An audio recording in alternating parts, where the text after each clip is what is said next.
Hey guys, welcome back to another video. And over Christmas vacation, I have devoted one day to do a 3-movie marathon, which is not really a lot because, well, I can't sit still.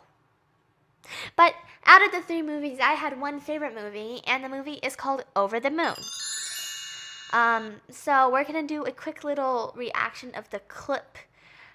And we're not going to get into too much of spoilers. This is a movie review, but we aren't going to spoil the whole entire movie, so just part of it. So during the movie, I felt very thrilled at times, but other times I feel like I get the girl's feelings, except she can also be a little bit obnoxious. She has lost her mother, her father is remarrying.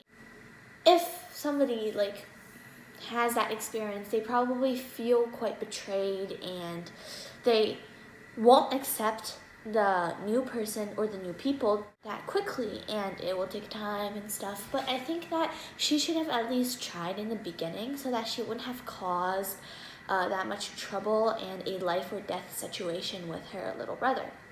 I think it's like a learning experience for her when she went to Lunaria.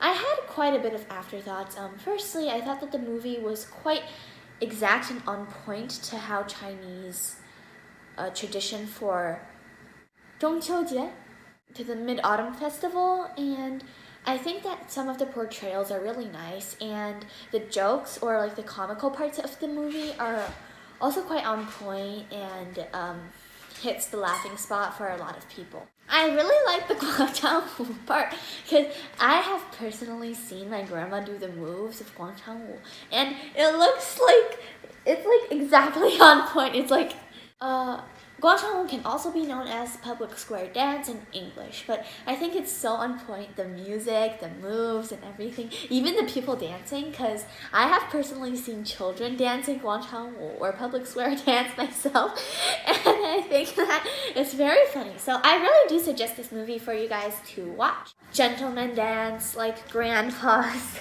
It's very funny. I think that my mom should do some public square dancing to get herself more friends. I'll also do some foreshadowing for you guys, but we're gonna see what happens. This movie starts with the mother telling a story. Yeah, so the beginning is the mother telling a story about a space dog, and I've personally never heard of this story, so that many people actually will believe in this if they're told when they're little. The moon, you have crescent moons, you have full moons, you have half moons, right? So it's basically looking like a space dog took a chomp out of the moon, right? Yeah, nobody would like the scientific explanation when they are little unless they are one of those no offense, but unless they are very scientific and want everything to be proven and will grow up to be the most STEM of STEM people on Earth. After the story about the space dog, the mother goes on to tell a story about Chang'e and Hou Yi, which practically everybody in China knows about. So it's the story of the moon goddess Chang'e and her one true love called Hou Yi. Well, true love. Yeah, it is true love. She took 2 mortality pills, which led her to leave her true love behind on Earth, thus making her sad and crying every day on the moon. After that, it's portraying the image of a happy family of 3. The girl grows up a little bit, so she learns how to make the traditional family mooncakes from her parents. And I think that the mooncakes are, the animation for the mooncakes are very accurate and on point to how it actually probably is made. I have seen actually a few videos on YouTube about baking mooncakes, and it looks very similar. I think this is very explicit to how the screenwriters or the director wanted to portray how this culture is a culture to express love and tradition.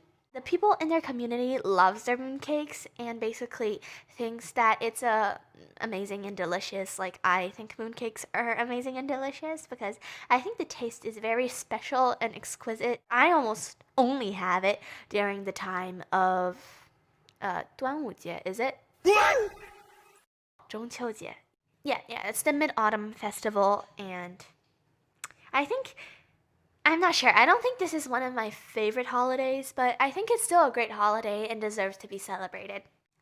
But yeah, after that, and the screenwriters does a little bit of foreshadowing, because at the end of that clip, the mother kind of like falls and then has to steady herself while like kind of going like, ooh. Huh? But after, it goes into another time, and the little girl's mother is on a cane, and she can't walk that well. Time passes again, and this time you see the mother in the wheelchair, and they are staring out on the prairie. The mother gets more and more sick or like unhealthy, and eventually dies. The little girl is so sad, and now that she's a teenager, added on with her hormones, probably has huge mood swings and has a different sight on the world. Then they go on to the girl and the father just selling mooncakes. After that, they lead into a scene of Guangchangwu, which is actually the most accurate portrayal of Guangchangwu I have seen a movie do, which is actually, I've never seen a lot of movies do portrayals of Guangchangwu, but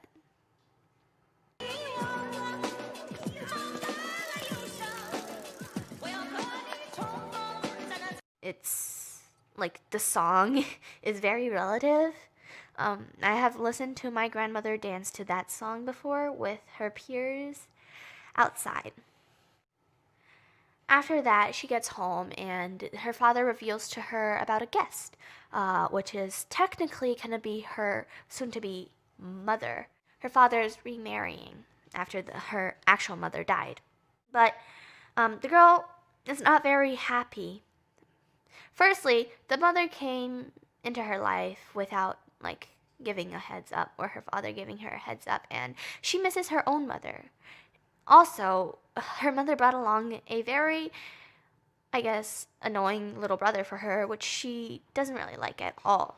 That goes on into a scene for a family gathering and cooking, which I think is actually very accurate to how we actually celebrate a lot of traditions or holidays, I guess, when I was in China, because my grandparents really liked to call family over and have huge family gatherings and eat good food, have fun, and just talk about things and to catch up with each other.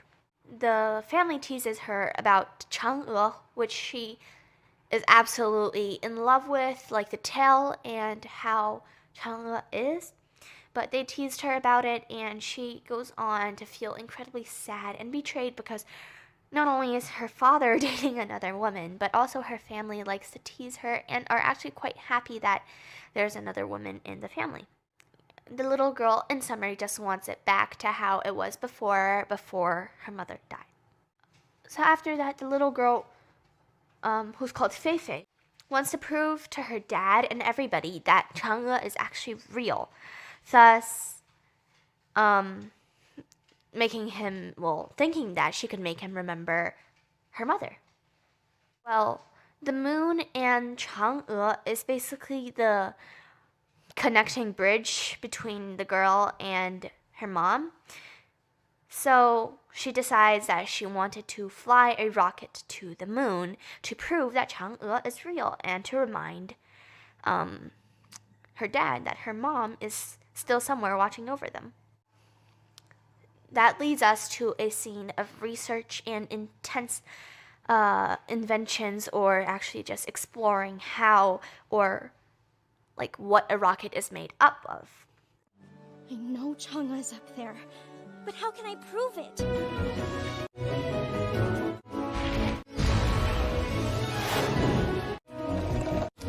We can see how she is filling up the shopping cart of the online shopping app called Taobao.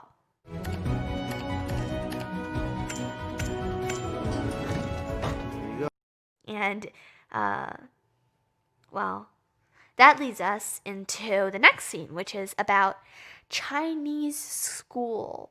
You do one small thing, like doodle in class or like write some like totally unnecessary notes, and they get mad at you and humiliate you in front of your whole entire class. Share with us, Fei-Fei?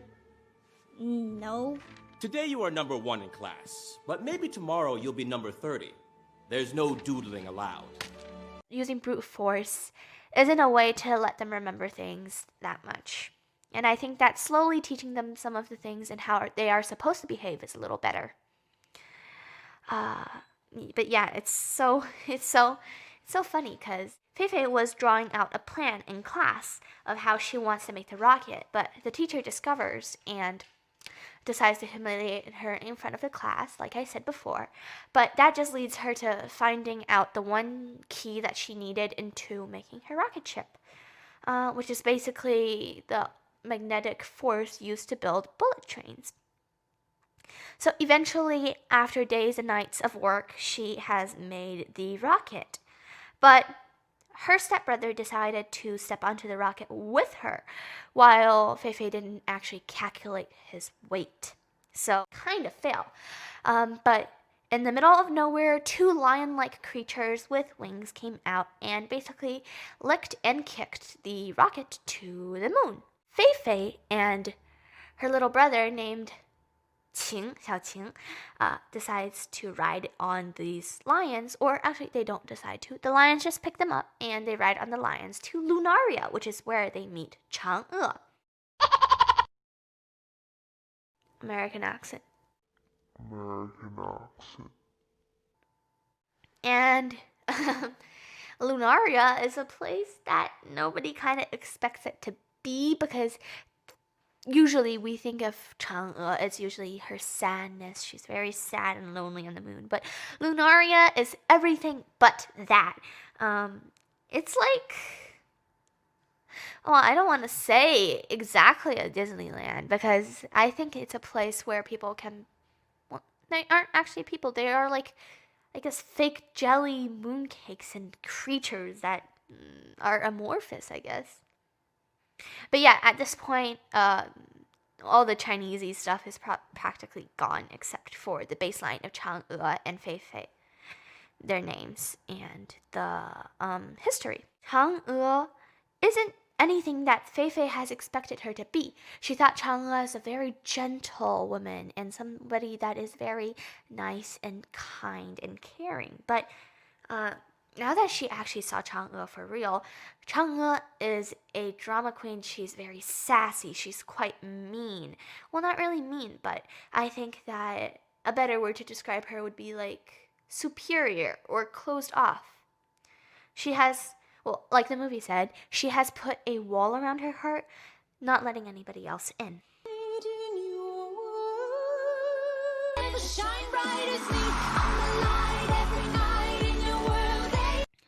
But the girl asks for a photo. So Chang'e gives her one, but in return, Chang'e asks for the gift. Photo.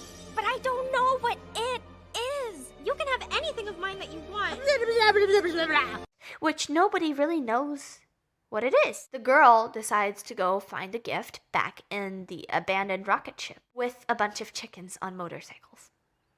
She has asked them for help, so they decided to help her because she knew where the gift is and nobody else knew.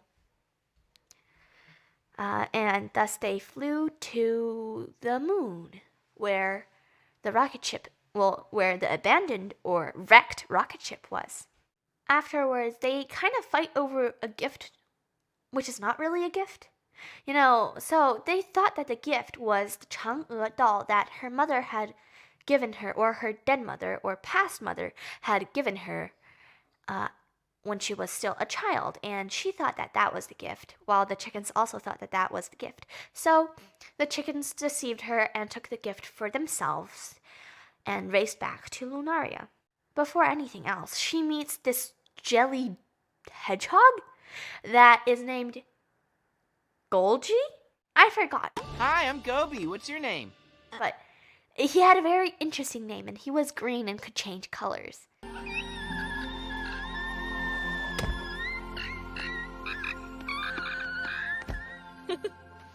So they rode on a frog and decided to basically catch up with them to take back the gift so that they could give it to Chang'e.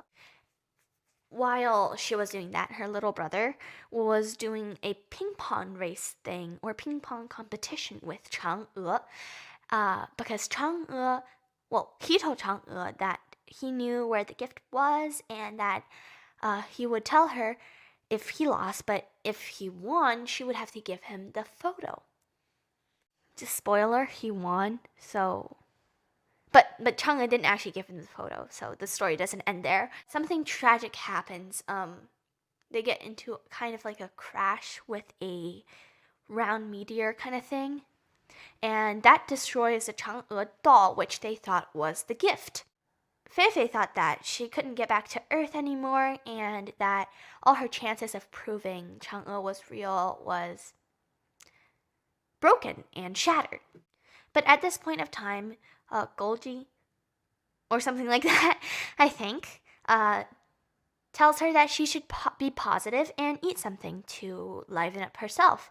And when she eats the mooncake that was given to her by her stepmother, she finds something hard inside, and it is a half jade pendant. She then realizes that it is half of all the symbols on Lunaria. Thus, she knows that this is actually the gift, but not the Chang'e doll. Hope was revived, and she brings the gift to Chang'e. And after that, the story progresses in a way that is actually quite fun and I think quite thrilling for me to watch, and especially for children, because it still ends in a happy ending. But I'm not going to spoil that for you because you guys can go watch it on your own. But that is that for today. Don't forget to like, comment down below if you have any questions, and please do subscribe because it will make me personally very happy. Bye. See you guys all next time.